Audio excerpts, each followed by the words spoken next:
The Cheyenne, a formidable plains tribe of Algonquin linguistic roots, shared close bonds with the Arapaho and Gros Ventre tribes and maintained a loose alliance with the Lakota Sioux. Residing across the hills and prairies near the Missouri and Red Rivers, the Cheyenne were renowned hunters and skilled warriors. Originally, they settled around the Great Lakes in Minnesota and along the Missouri River, building sturdy, earth-covered homes in permanent villages. They farmed, crafted pottery, and lived peacefully until the late 1600s, when competition with other tribes prompted their westward migration. By the early 19th century, the Cheyenne had transformed into a unified tribe spread from Montana to Colorado and Oklahoma, driven by increasing conflicts with American forces and encroaching settlers. Central to the tribe's resilience were its elite societies, particularly the Dog Soldiers. These societies, rooted in myth and guided by spiritual traditions, carried out vital roles within the tribe. Among them, the Dog Soldiers stood out, holding immense military and political power. Trained warriors, they defended Cheyenne lands with relentless resolve, especially as tensions escalated during westward expansion. Cheyenne governance balanced wisdom and strength. The Council of 44, composed of elder chiefs, handled tribal governance, while the military societies maintained discipline and military prowess. Within these societies, fox warriors, elk warriors, shield warriors, and others, the Dog Soldiers emerged as the fiercest.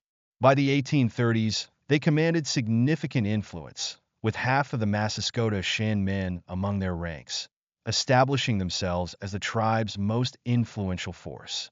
Tasked with enforcing tribal laws, leading buffalo hunts, and ensuring equitable distribution, they safeguarded not only their people but also their traditions. But the Dog Soldiers' role extended beyond internal order. They embodied resistance against U.S. expansion into their lands, defending the Cheyenne's territory and sovereignty. As clashes with settlers intensified, they upheld the tribe's unyielding stance, challenging efforts to negotiate treaties that compromised their ancestral grounds. The Dog Soldiers became symbols of resilience, fiercely opposing encroachment and protecting the Cheyenne way of life. By 1840, the Dog Soldiers had grown so influential within the Cheyenne tribe that even the chiefs deferred to them for critical decisions, including peace negotiations with the Kiowa, Comanche, and Apache following a fierce standoff in 1838. This truce, brokered by the Dog Soldiers, endured without betrayal. Yet, the following years brought new challenges. In 1852, after suffering losses in a clash with the Pawnee, Cheyenne families urged the Dog Soldiers to avenge their kin. They launched a campaign, but with the Pawnee bolstered by Potawatomi allies armed with firearms, they were forced to retreat. The discovery of gold in the Rocky Mountains in the 1850s ignited the Pikes Peak gold rush, drawing waves of settlers. In response, the U.S. government pressured Native leaders into land-reducing treaties, intensifying resentment among the Cheyenne, Arapaho, and Sioux. Tensions erupted in 1858, with the Dog Soldiers outright refusing a treaty that proposed reservation settlement at Bent's Fort in 1860. Defying the proposal, they increased raids along the Platte River, targeting wagon trains, mining camps, and stagecoaches, especially during the Civil War when federal troops were stretched thin. This resistance sparked the Colorado War from 1863 to 1865. As violence escalated, Colorado's territorial governor, John Evans, enlisted Colonel John Chivington to suppress Native resistance. In 1864, while the Civil War raged in the East, Chivington led aggressive attacks against Cheyenne and their allies, burning villages indiscriminately.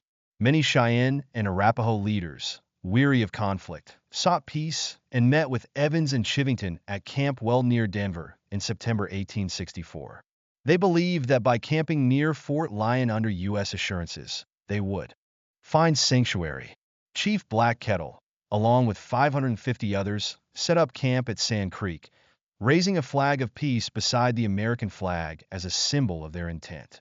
Tragically, Chivington, ignoring their gestures of surrender, led 700 men, many intoxicated, to Sand Creek.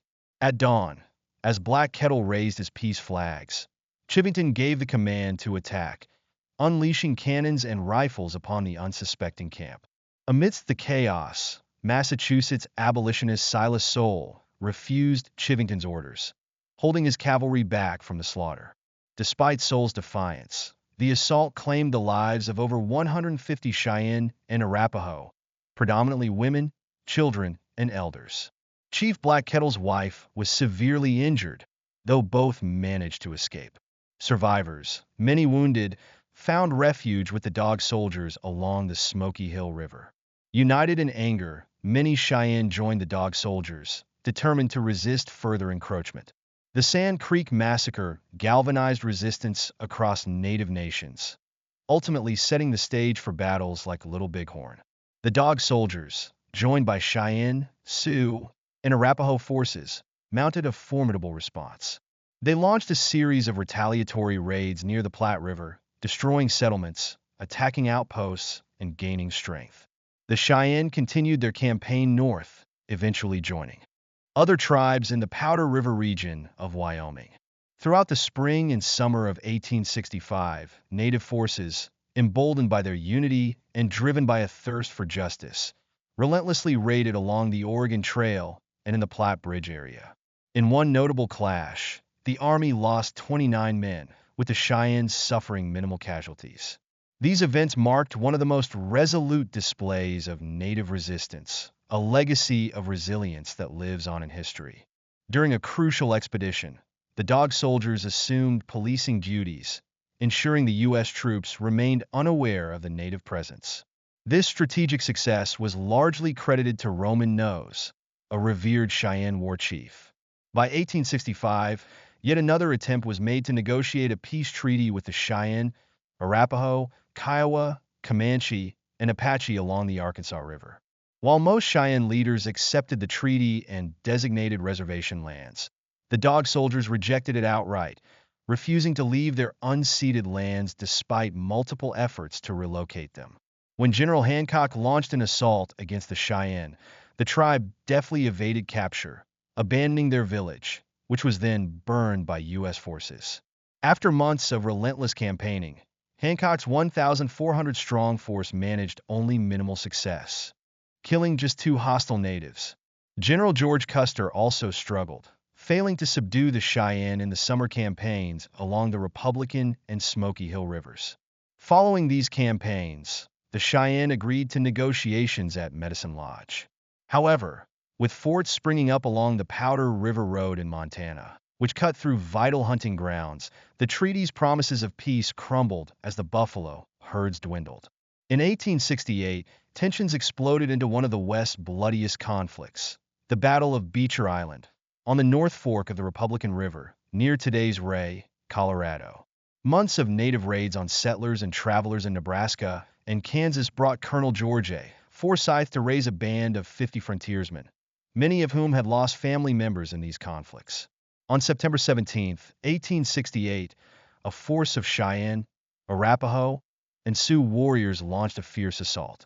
Early gunfire saw the Native line falter, but the tide soon turned as Roman Nose, a distinguished Cheyenne chief, was killed in the fray. Forsyth and his men retreated to a sandbar in the river, using fallen horses as cover in a desperate siege. The battle shifted from a skirmish to a test of endurance. Without supplies, the soldiers relied on river water and the meat of a single horse as they held out for a grueling week. Forsyth dispatched scouts on a 75-mile trek to Fort Wallace for reinforcements. Despite heavy losses among the scouts, some made it through. Reinforcements arrived on September 25th, breaking the siege as Native forces scattered. The U.S. suffered 6 deaths and 15 wounded, while Native losses were estimated between 10 and 30. In the aftermath, the Dog Soldiers remained undeterred, joining forces once again at the Second Battle of Adobe Walls, a testament to their enduring resilience and fierce defense of their lands and traditions. At dawn on June 27, 1874, a coalition of around 700 Comanche, Cheyenne, Kiowa, and Arapaho warriors, led by Comanche chief Quanah Parker and Isatai, launched an attack on a buffalo hunters camp. With only 28 hunters present, the situation seemed dire, yet their superior firearms held off the native assault. After 4 intense days of battle, reinforcements, about 100 strong, arrived, prompting the native forces to retreat. While casualty estimates vary, as many as 30 native warriors were killed, with several, including Parker, injured. In 1876, the Dog Soldiers joined other Cheyenne warriors at the Battle of Little Bighorn, one of the most notable native victories against U.S. forces. Led by war leaders like Crazy Horse, Chief Gall, Brave Bear, American Horse, and Two Moons, and inspired by Sitting Bull's visions, the native coalition triumphed overwhelmingly. However, the winter after Little Bighorn brought harsh consequences. Dull Knife, a Cheyenne war chief, and his people were camped along Wyoming's Powder River headwaters when, in November, General Ronald Mackenzie's troops launched a surprise assault, inflicting heavy losses on the Cheyenne and forcing them to move. Reports suggest that Dog Soldiers were present during this attack, and, facing relentless pressure, the Cheyenne eventually surrendered. The U.S. government relocated the Northern Cheyenne to Indian Territory, modern-day Oklahoma, to unite the tribe on a single reservation. Yet the unfamiliar Oklahoma climate proved devastating, with many Northern Cheyenne falling ill and supplies running low. Within a year, frustration and hardship led some, including the Dog Soldier leader Tanglehair, to resist relocation and attempt to return north. Led primarily by Little Wolf, the group ventured northward. Tanglehair and others followed Dull Knife's group and moved through Kansas, where they clashed with settlers, raiding cattle camps near Fort Dodge on September 17, 1878. Soon after, Colonel Lewis and his troops confronted the Cheyenne, leading to further skirmishes in which Lewis was mortally wounded. The Cheyenne continued their journey, reaching Decatur County, Kansas by September 30th. Local volunteers attempted to defend the area, sparking a running battle that left 17 volunteers dead and several Cheyenne wounded. In the end, the Cheyenne split their forces, with Dull Knife heading toward the Red Cloud Agency, ultimately surrendering near Fort Robinson. When Dull Knife and his group resisted being sent back south, they faced an 8-day starvation period in captivity. In a desperate attempt, they broke out under the cover of night, though over a third of their group, including Tanglehair, perished in the snow. Dull Knife's surviving followers were eventually allowed to settle at Pine Ridge Agency in South Dakota and later in the Rosebud Valley, where he passed away in 1883. Meanwhile, Little Wolf managed to evade capture, spending the winter in the Sand Hills, abundant in game and away from settlers. He later moved to Montana and peacefully settled with his people, living out his days at Lame Deer. This grueling Northern Cheyenne escape underscored the tribe's enduring spirit. Although they were eventually compelled to surrender, a Northern Cheyenne reservation was established in southeastern Montana near the Black Hills, granting them the right to remain in the north. The U.S. government invested heavily in the campaign to subdue the Cheyenne, with each native life claimed costing millions of dollars and many soldiers' lives. Yet, the Cheyenne's legacy of resilience endures. Thank you for watching the video until the end. Don't forget to hit like, subscribe, and turn on notifications so you won't miss any new videos from us. What do you think about today's topic? Leave your thoughts in the comments below. And if you found the video helpful, feel free to share it with your friends and family. We hope you had a great time. See you in the next video with even more exciting content. Make sure to subscribe so you don't miss out.